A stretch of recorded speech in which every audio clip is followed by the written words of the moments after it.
Can God truly speak to us personally? Can we really develop that kind of relationship with Him? If that question is in your mind, let's take another look at what Jesus said in John chapter 10, verse 3.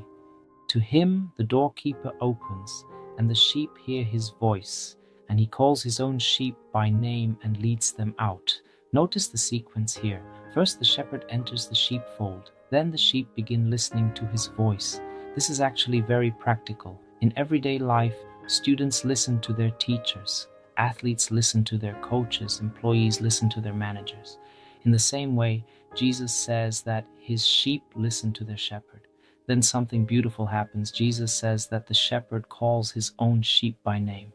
Think about that. Not by a number, not as part of a crowd, by name.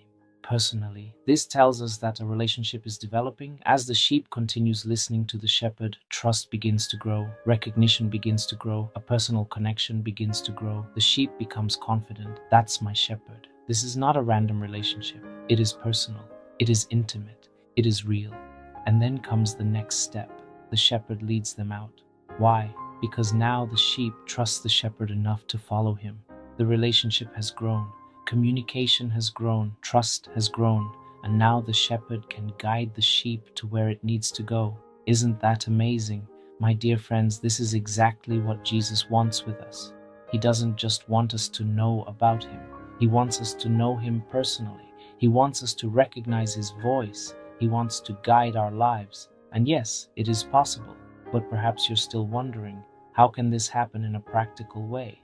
That's exactly what we're going to explore in the next episodes. So stay tuned as we discover the real God-given path of wisdom and learn how to develop this relationship with our shepherd.